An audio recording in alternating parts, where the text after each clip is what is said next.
Niall, thanks so much for joining us here. It's GearFest Online 2020, and we're just honored and thrilled to have you join us. Thank you, man. Happy to be here. Well, it's just awesome to have you here. So I'm going to jump right in and start asking you a few questions, and we'll see where the conversation goes from there because we have so much we can talk about. You have such a long, incredible career and so many different areas you work in. But that's actually something I want to ask you about. Is a lot of producers, a lot of guitar players, a lot of songwriters, they have a lane.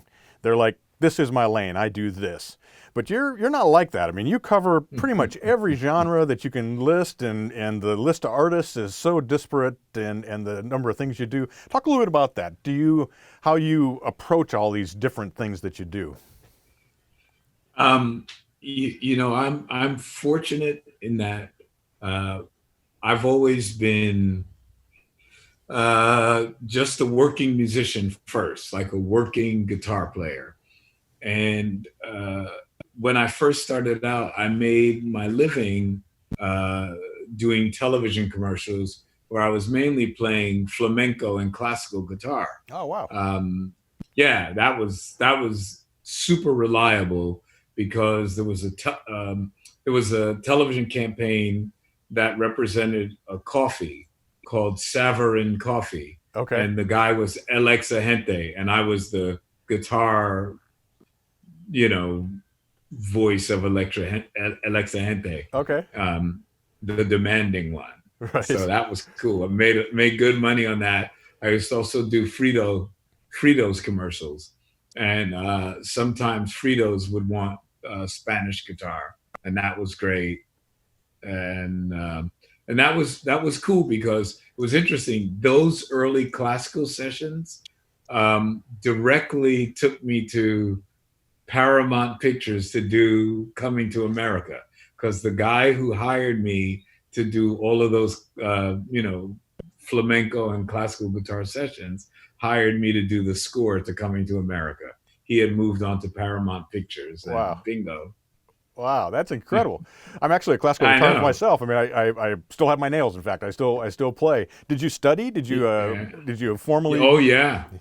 Yeah. Oh yeah. Huh. I had a great tutor named Julio Prol, Uh huh. and Julio was incredible. I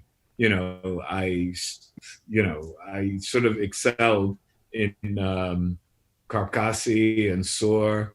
Um, I love Lobos, Luis Milan, those kind of things. But my real thing was I just love playing bossa nova Right. Sure. and Brazilian stuff. So that was really what I dug.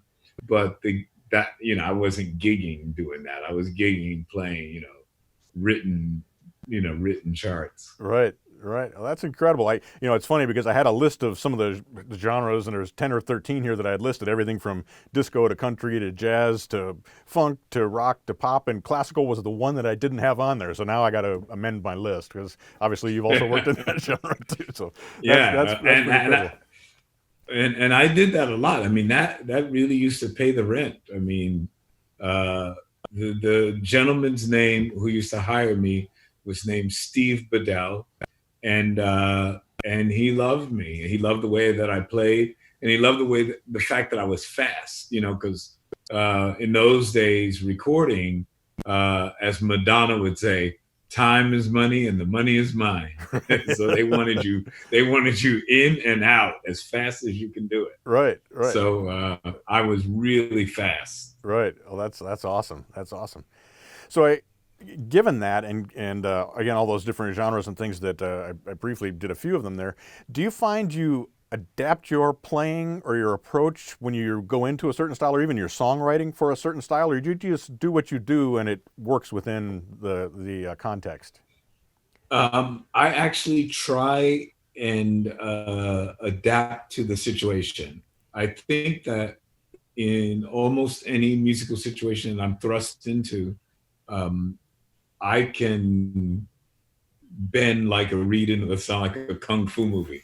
I could bend like a reed in the wind, um, because I look at it like I'm there to serve the project. I'm not there to show off or serve me. Hmm. So I'm always trying to do something to enhance the project. as I say, that my philosophy is basically the people are just allowing me to join their band. Right, right. Well, that's very cool. How often going into those sessions did you find yourself presented with charts and having to read and sight reading, all that kind of stuff? And how much of it was just off top of head?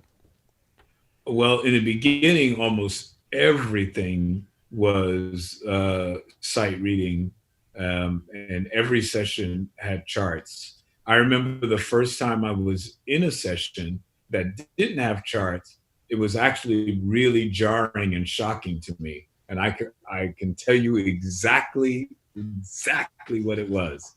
It was doing I was doing Mick Jagger's solo album. So now I had a whole career up to that. I mean, I had done Bowie and Duran and Madonna and In Excess, and for all those sessions, I would write charts. So I just figured that was a courtesy. You want to, just make sure that the musicians would have something there, even if they knew the songs. I would still chart it out. But uh, so I worked for a producer named Bill Laswell, Mm-hmm. and we walked into the studio, and it was the drummer for my band, Tony Thompson, and myself, and we get into Bill Laswell's studio, and we said, "Okay, Bill, what do you want us to do? Where are the charts?" And he was like, "Going, just jam." And we went, "Jam? What do you mean? You mean we're gonna write the song on the spot?" Which I don't mind doing, but it was weird to be hired by somebody to write their song on the spot when we expected charts. It was so that was strange, but it wound up turning out great. We did a little jam and had a blast, Right. and we came up with a good song. But it was the first time, and I remember Tony and I leaving the session going, "Whoa, what was that?" Right, right.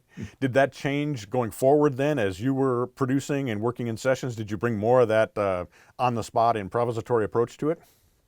Yeah, actually, it's funny because that taught me something. As musicians, we grow, right? And we learn different things, and then sometimes we adopt them and they become our style. So I first, around that time, was the first time I ever heard the term head charts. I didn't know what that meant. Like, yo, we're gonna do head charts. What the hell's a head chart? Right. I was like, going to me, in my mind of thinking, the head chart was just doing the head. I didn't know. Right. Like, to me, it was the head of the song. Right, right. Yeah, sure. Okay, we're doing the head now. So when the guy explained it to me, and I believe it was Lenny Pickett. He said, no, we're gonna do the charts. Like, I'll sing the part or I'll play the part, and then we'll just do that from our head. And I was like, whoa, okay, cool. So I think Lenny played a part, and I was like, okay, cool, and copied that, and something like that. It was either Lenny Pickett or definitely some saxophone player in that era that I was working with. It could have been Lenny. It could have been, Brecker Brothers or somebody, but it was the first time I ever heard that. And I had been making records for years. So what's funny is that now I do that all the time. Right. Like, I'll always say to, my sort of right hand, I always say, "Hey, Russ, do we have any manuscript paper around here?" "Oh, what the hell? Let's just, here's the part." Right, right. Because, it's like you get so used to doing something a certain way, and then working with a lot of musicians who don't write your charts, and you get to the studio and they don't have charts. I found that the preponderance of people that I work with nowadays don't really have charts. So we'll just scribble out something really quickly and do it, because in my mind, I actually need to picture the chart. And I'm going to give an example. It was either yesterday or the day before. I was copying a solo that I had played, and it was sort of intricate. And when I did the solo, I was just playing what I had heard. And the night before, I had been reading Nicholas Slonimsky's Thesaurus of Scales. Now, I hadn't looked at that book since I was a teenager, Right, a little light reading, right? but but I had stayed up all night practicing Hungarian gypsy minor scales, just because there was no rhyme or reason. Well, I think we were talking about giant steps in Coltrane or something. So I'm practicing this all night, and normally my solo wouldn't sound like this. So I we put up the track. I started playing a solo. We did it, and it was fun. We went and we got through it, and I never thought about it again until we said, "Hey, let's make a little video out of this thing." Um, and I couldn't hear the notes to save my life. And when Russell, my sort of right hand, my actual right hand almost, or left hand too, um, when Russell started singing it back, because he's got perfect pitch, he's singing it back to me. And I said to him, wow, I can now start to picture the chart in my head, because it was a bit where there was 30-second notes and it was really fast. But once he sang it and called the notes, when I started playing it, I promise you, in my head, I was actually picturing the chart and not really playing from feeling at that point. I was playing what was on the page, and I had to imagine the page in my head. It was just a funny, weird thing. Right. Like I reverted back to some comfort zone. Right. That you know what I mean? I don't know how to explain, but that's exactly crazy. what happened. Right. That's crazy. It's weird. Yeah, no doubt.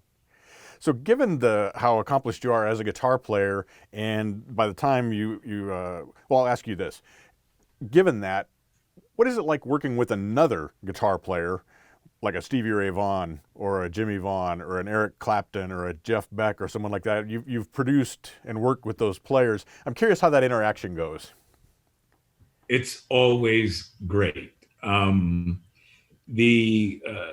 mean, first of all, working with Stevie was like heaven. That was it was almost like the perfect kind of guitar player relationship, because you're both learning and teaching each other at the same time, and nothing to me is more fun than that. Like, he'll say to me, "Oh, now how the hell you play that thing?" And I'll say, "Well, Stevie, I did it like this." And they go, "Oh man, that's cool." And and Stevie was an absurd player. He was just so great. But there were certain things that he didn't necessarily know theoretically, but he could hear it and just whip it out, just like, I mean, rip through it. Right. And he loved the fact that I could explain it to him. He just got such a big kick out of that. Working with Jimmy is a different kind of vibe, because he and I are like buddies. We are,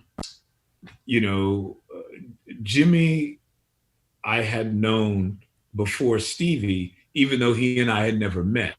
He wanted me to produce the Fabulous Thunderbirds, and it somehow just didn't happen, but that was his desire.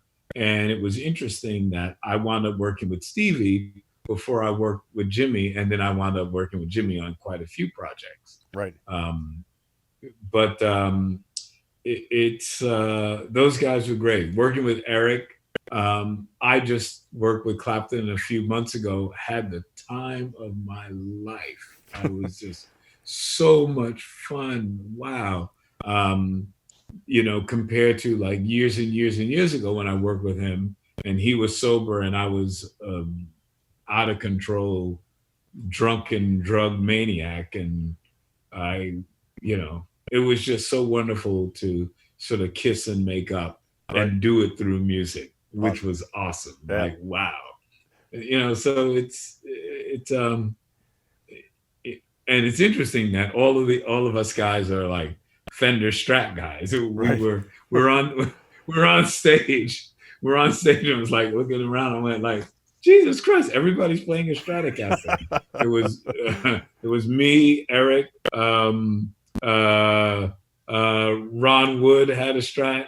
One other person had a Strat, and the odd man out was a gentleman that I didn't know, but he was a great player. Mm-hmm. But that was funny. It was like 5 strats up there on stage, and we were like all doing our thing. And it was interesting to hear each other's tone uh, um, or soloing concept when it came to playing Cream songs. Right, I imagine so. So what does somebody like a Jeff Beck or an Eric Clapton look for from a producer like you? So my experience with Jeff, my best times with Jeff have been playing live. Making a record with Jeff was really hard. Yeah. He he is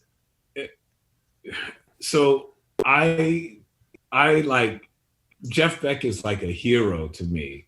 So when I was working with him, I'm like not in fanboy mode, at least not ostensibly in fanboy mode, but deep down in my heart, I'm in fanboy mode.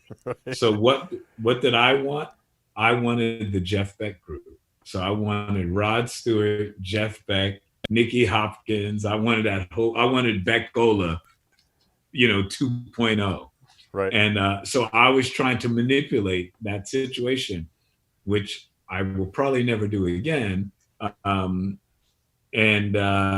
I manipulated Rod Stewart back into the situation. We cut People Get Ready. That was wound up being a big hit. Yep. But when things are not meant to be, it's not meant to be. So Jeff had come in and he had just seen the movie Chariots of Fire. And he just thought that it was so majestic and so amazing that that's what he wanted to do. And he brings in the cassette of the score of Chariots of Fire. And he says, "Now, I want my next album to be this, a cover of the entire Chariots of Fire." So I wrote out the chart for, I don't know what the cue is called, but it's the one that goes da da da da da da da da da da da, and we played it, and Jeff was killing. I mean, dive bombing, and it was killing. It was amazing, and the band was smoking.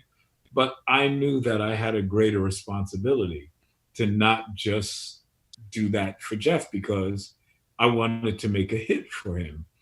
And it just was really not to be. People Get Ready was the best thing as far as being commercial on that record. But the good byproduct was I get a phone call from Robert Plant, who's around the corner recording at Atlantic. And he asked me to come be part of his new band called the Honey Drippers. And I said, "Okay, can I bring my artist with me?" He said, "Who's that?" I said, "Jeff Beck." He said, "Sure, why not?" So I bring Jeff Beck over to the studio to play in the Honey Drippers, and we had a good time, even though we were spending money over the power station. Right. But so I get along with guitar players really well. It's just, how do I explain it? The Duran records with Andy Taylor, I got along with Andy, even though we were both drunken maniacs, but we would still wind up coming up with good, interesting musical parts. I could think of so many guitarists that I've worked with, and same thing, doing live gigs with like Jose Feliciano, and and having fun doing that kind of thing. Even playing with Bruno Mars, who was killing it. So so much great stuff. That's just awesome. And Prince. How the hell do I leave out Prince? Right. Doing live shows with Prince was amazing. Yeah. Truly amazing. One time in London, completely breathtaking. He and I must have done like 5 or 6 songs.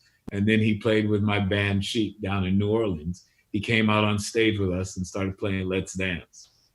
Nice. Had to be incredible. Great. Had to be incredible. It was amazing. That's so cool. So let's talk a little bit about your guitar playing. There's a couple of things that stand out when I watch you play and when I listen to you play.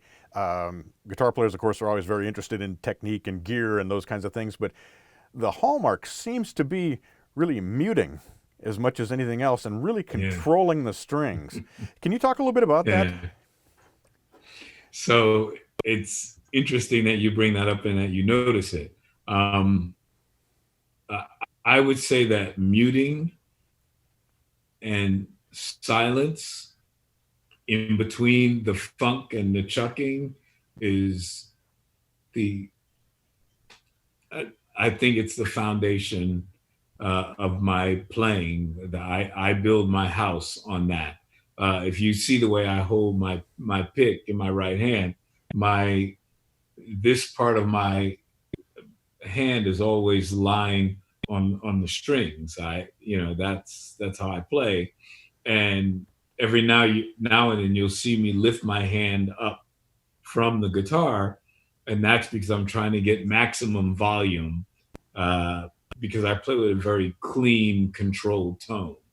Um, I the concept of silence in my guitar playing is super important. It's that thing that makes the part sound funky. It's the note, the silence, the note, the silence, the note, the silence. Um, so there are many songs where I play with a full mute, what we used to call in classical music étouffé, where you're right on your hand is right against the strings and you're picking and it's muted fully. Um, and then my normal style is variations of that technique. How much I mute, how much I want to mute with the left hand, and how much I want to complement that with the right hand.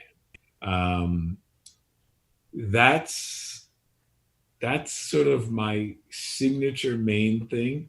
As a matter of fact, on a song I did a few years ago, I actually took the solo muted in a weird way. It was a dumb idea, but I should have let the thing ring out. But it was fun. It did a thing. Right. Um, but yeah, that muting is really important to me because uh, I I learned a style called the George Van Epps technique, which was basically working with groups of three strings.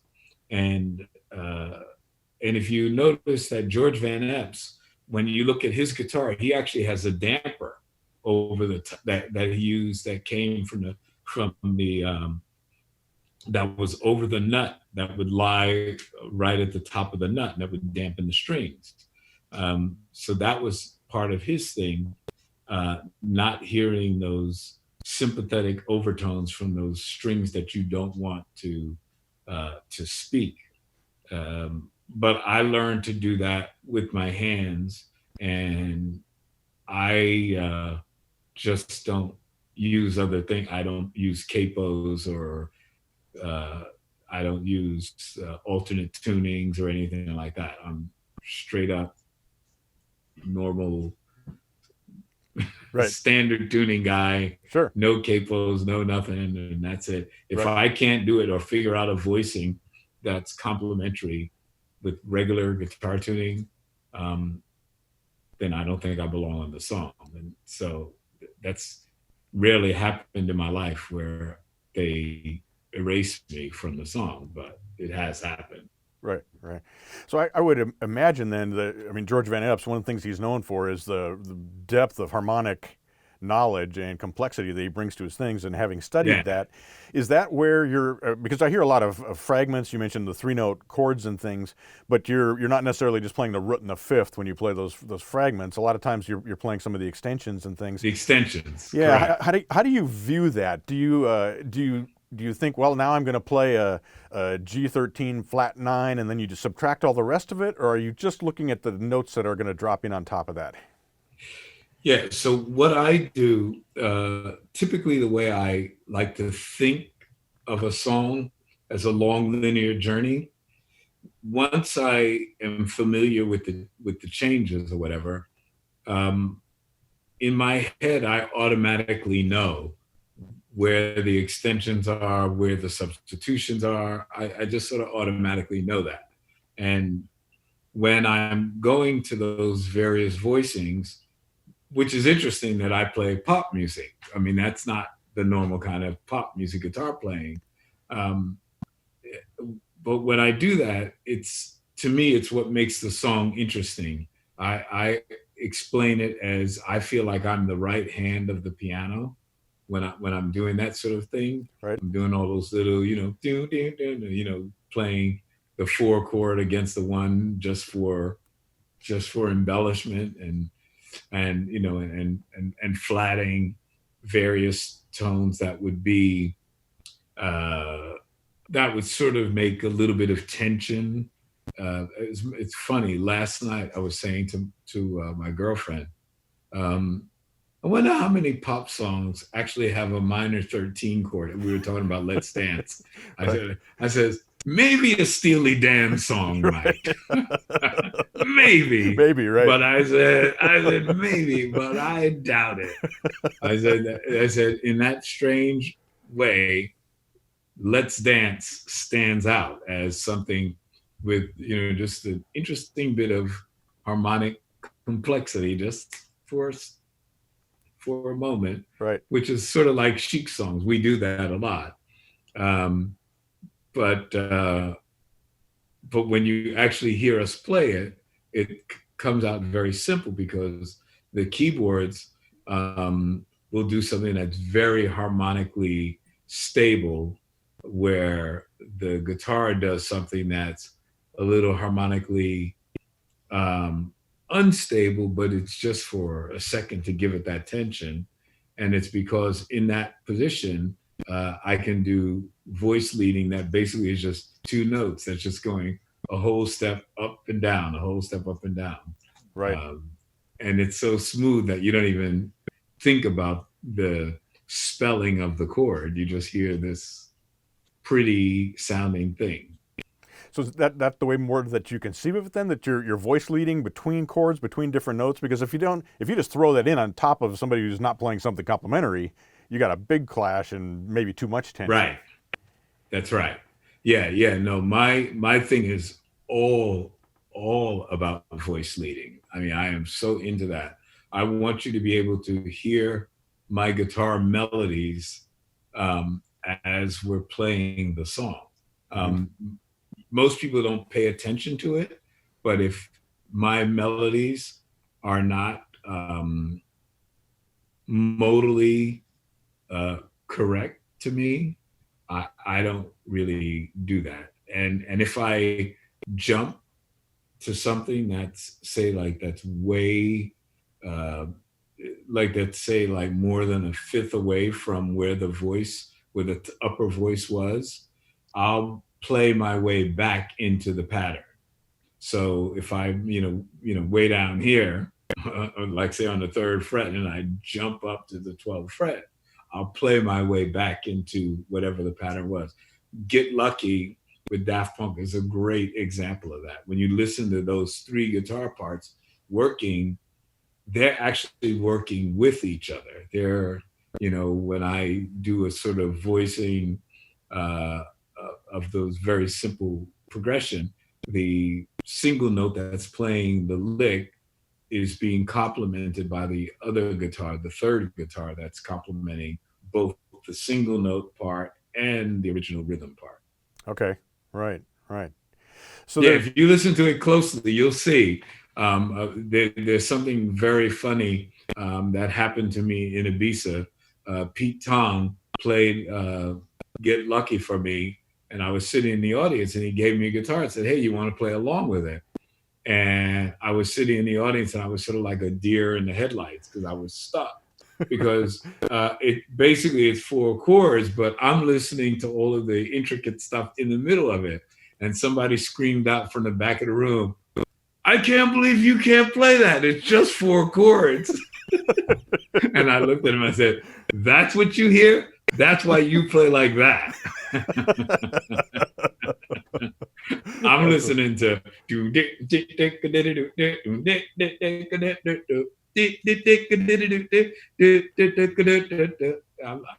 I'm like, okay, now what's the proper voicing for me to play all by myself to right. now be be the fourth guitar along with those other three guys that are on the record, Right. which are all me, by the way. But Sure. you know what I mean. Right. Yeah. Yeah. Sure. Yeah. Right. So that's interesting that you bring that up, because it kind of brings me to the next point, which is there's kind of four aspects when you really talk about it that way. There's the technique, there's the music theory, if you will, that goes into it. There's the arrangement, which you were just kind of talking about. But perhaps the most important part of all that is the groove. Can you talk a little Right. bit about groove? How do you conceive the groove? Are you subdividing? Are you counting? Are you feeling? And how can somebody work on developing their sense of groove? So the way I approach it now, after having played so many songs, um, is because if you think about my basic philosophy is that I'm there to help you make your statement, right? So I'm not the featured part. I'm there to help the project. I'm there to fill in what's not there. Um, so I'll listen to something, and Russ is right here in the room with me, and he can tell you that. So I'll listen to something, and then I'll play it, and it'll sound pretty good to me. And I'll play it a few times, and then like something else will happen. I go, that's it. Even though all of the three or the four or the five or the six other ones actually sounded good. But what winds up happening is that I finally have locked into all of the intricate nuances that may be on the track that I hadn't paid attention to at first. Like at first, I just wanted to do my groovy, as we now call it. We call it the gimmick, because a French producer hired me and says, "No, no, I want you to play the gimmick." And I was like, going, "What are you telling me?" Meaning he wanted me to chuck and just go, I Right. was like, Right. "Oh." So I think that most people, when they want me to play on their record, they want to hear that thing, but they don't realize that I'm trying to make that thing marry up to what you have already. I approach music as, if you have it on the song, that means that you like it, or why would you send it to me? Like, so I'm trying to keep what you have and complement it. You have no idea how many times I do that. And the people say, "Hey, well, we're going to take that other part out because your part is cooler." And I'm like, "Oh, no, it's not supposed to be cooler. It's supposed to be played along with what you were doing." But sometimes people don't hear it like that. They hear it like, "Oh man, we like that part better because it's simpler, or maybe it's more complex, and it does everything that the other parts that were there were doing, and it does it all by itself sometimes." Mm-hmm. Right. It Right. does that make sense? You know what I'm saying? Like, Yeah. I'm really trying. Yeah, it's like if I were in your band and you were playing that and you were playing that and you were playing that, here's what I'd play. Mm-hmm. So you're finding the part that complements what everybody else is doing, and helps to drive it along. I really believe in part playing. That's what we do. If you see my band, we are as free as we are, and we are a very free band when we play. Um, and that's why this show develops, because each player has enough freedom to try something, and we try it and we like it and we turn it into a thing. But basically, we rehearse our parts, and we're very disciplined. We stick to our parts, and that's what the song is. As we get more and more comfortable, people just start grooving and feeling certain things on a night. And if you hear them do it two nights in a row, you know, okay, they mean that. So Right. if they mean that, what do we do to help him make that make sense? Or what do we do to help her make that make sense? Right. Right. So given that, and given the parts you're constructing, I've interviewed a lot of bass players, and most of them key off the kick drum. I've talked Hmm. to some guitar players. For example, Larry Carlton talks about keying off the hi hat. Yeah. Is there something in particular that you look for that you key off of, or that your rhythmic sense goes to? Yeah. Larry and I have played together, and I'm a hi hat guy. Yeah. I am with Larry. Yep, I key off the hi hat. Okay. That's the thing is, because so much of my playing is 16th notes. I'm playing the So that's, if I'm not in sync with that, I'm not, I feel very uncomfortable. Right, right. So how does tone factor into all that? Obviously, you have the famous hitmaker Strat, and talk a Yeah. little bit about the way that tone affects what you play and how you approach things. So tone to me is incredibly important. I like clarity. I like my low end to be uh, semi muffled, but have a certain type of resonance where it speaks in the house. Or, I mean, when I'm making a record, you would not believe how low I like to play. I mean, I really like to put on headphones and play like almost barely hitting the strings. Whereas when I play a live show, I'm smacking that thing as hard as I can. Right, Um, and and I do that because I find that by playing so low, you have another tool at your disposal to express yourself.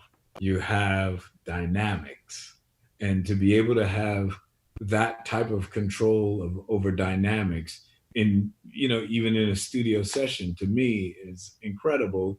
And you could even listen to any of our songs; they really do go up and down, and even when, you know, they're mastered and compressed, you can still feel that by cutting the basic track with that sort of dynamic approach.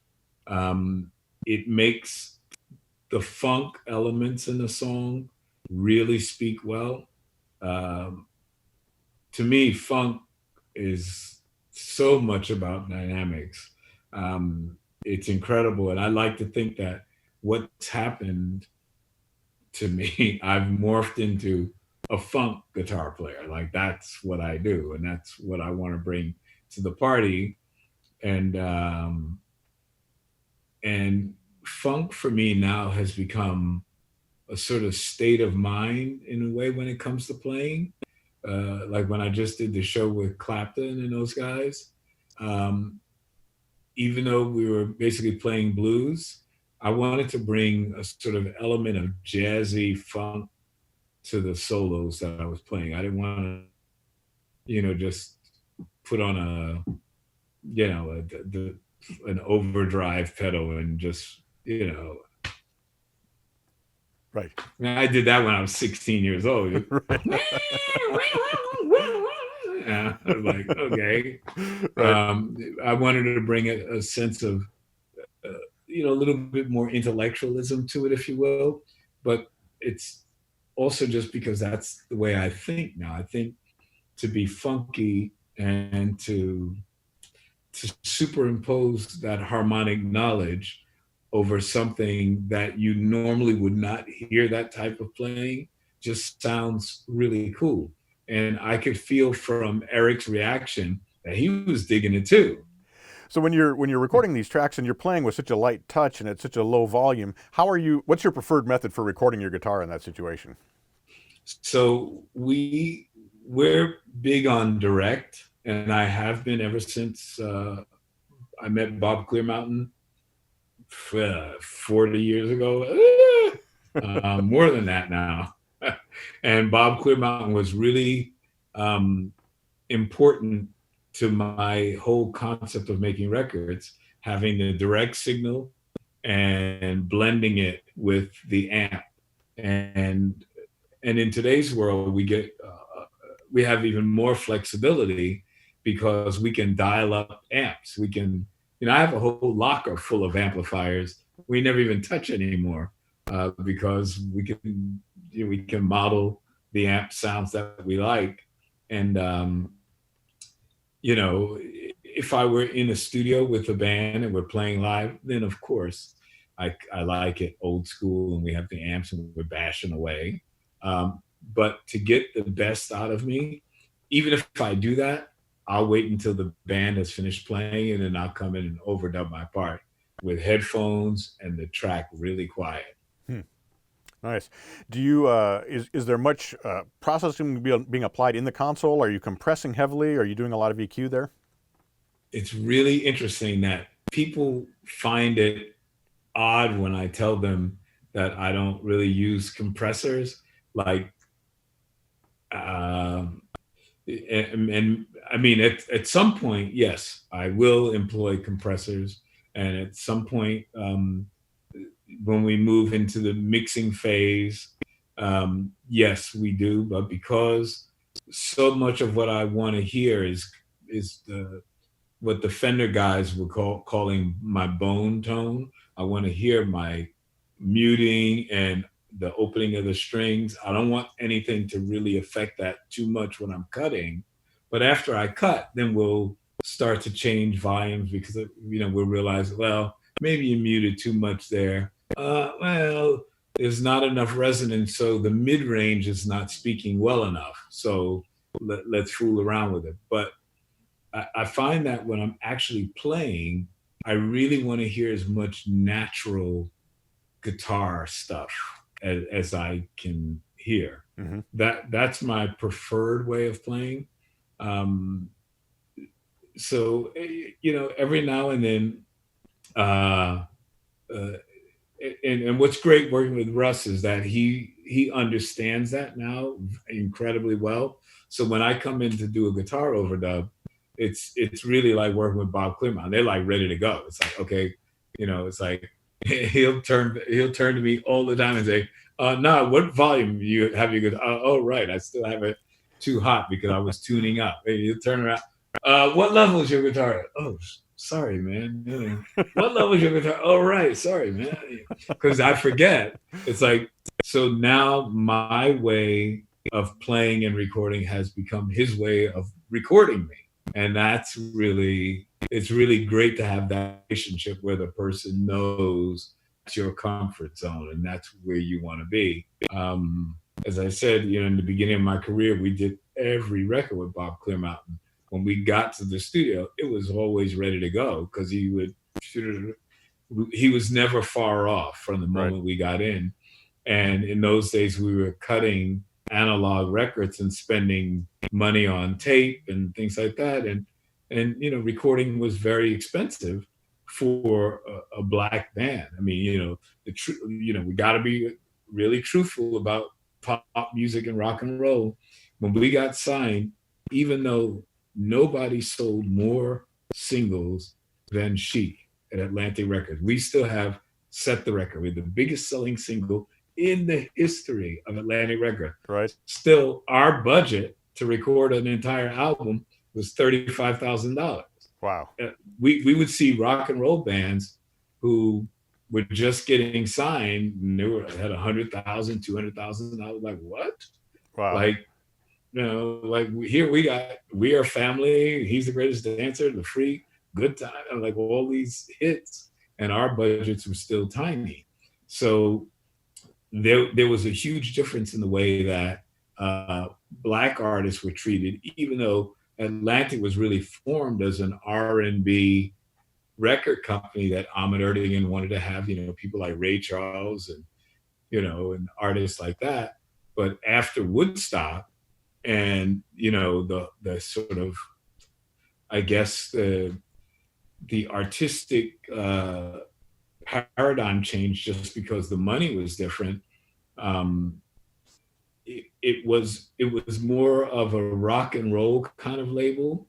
So when we came to Atlantic Records, there was no place that anybody thought we fit in, and thank God, because we had total artistic freedom. Right. Nobody ever came to a Chic session. Nobody ever said to us, "You're doing the wrong thing or the right thing," until after we had a whole bunch of hits. Then they started coming by going, what are you guys working on now? Oh, so now you want to help us? Right. If you don't think we know how to make hit records by now, Right. we certainly don't need your help at this point. And if we make flops, we can do that on our own very well. Thank you. Right. Amazing. That's awesome. That's awesome. So, two more questions I have to ask you. One is, tell us a little bit about your association with Fender and the Stratocaster through the years. So it's a real interesting love story, and it's almost an accidental one. I was a classical jazz guitar player, really exclusively, but I was good on funk gigs for some reason. I don't know why, but the guys still liked me. And also in the early days when you were doing pickup gigs, you had to play whatever was on the radio. So it would switch from song to song to song to song, and the patrons wanted to hear all those different songs. Right. So even though I was playing on a big jazz guitar, which fed back and all that kind of stuff, it was like, whoa. Still, all the band leaders seemed to like me. So I used to play um, big box Gibsons, and then I started to I switched over to an ES 335 because it still had the neck that was basically flat, so it felt like I was still playing a Barney Kessel or any other kind of Gibson jazz box. And Bernard, my partner at the time, Bernard Edwards, like one of the greatest bass players that's ever walked this earth, kept nagging me, nagging and nagging. I should switch to a Fender. It's like, man, switch to a Fender, switch to a Fender, because he played a Fender. He played a Fender jazz bass in the beginning, and he kept telling me with my knowledge of harmony, if I switched to a Fender, like I'd be like special. I didn't know what the hell he meant. Um, but one day we were doing a gig and we had this act opening up for us because we had a hit record with New York City. Um, and we had an opening act, and we didn't have time to change over, so we allowed the opening act to use our gear.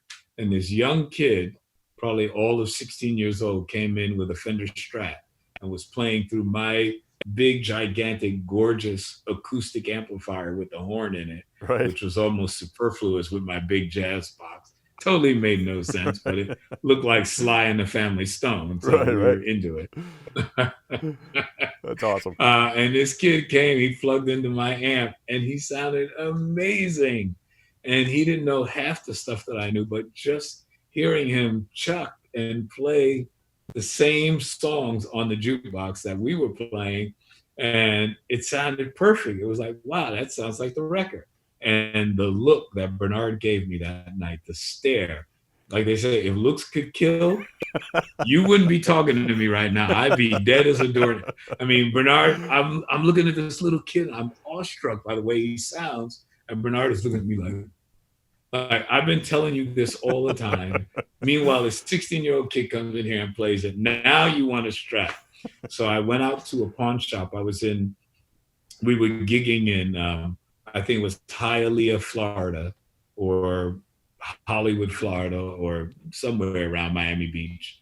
And I found a little pawn shop, and I looked in the window and I bought the cheapest Strat in the window. And it was so cheap that when I traded my Gibson Barney Kessel, the guy gave me back $300. I was like, whoa, now this is a guitar. Yeah. I Right. get $300 back. I had no idea that it was the runt of the litter, that it didn't meet Stratocaster specs or anything like that. And it's honestly the only one in the world that I have looked and looked and looked and looked, and I've not gotten anywhere near it until the custom shop started making hit makers. And now Fender is making a hit maker that's reasonably priced. And I have to say to you, it's pretty damn good. It Yeah. really, yeah. When I was just playing with Eric Clapton, I loved it how I was watching him all night just take brand new strats just right off the thing. And it was perfect for him. And I was like going, okay, I want that. I want to just be able to take a brand new one right off the thing and play it. And it's like my hit maker. Right. So Right. that's what happened. I backed into it reluctantly. And I remember spending the next 2 weeks in the bathroom every night, just having it muted and going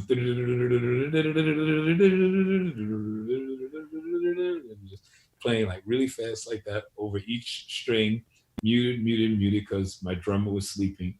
We had to share rooms, and I'm just doing this, getting that technique down that little kid was playing, just getting that chucking thing down.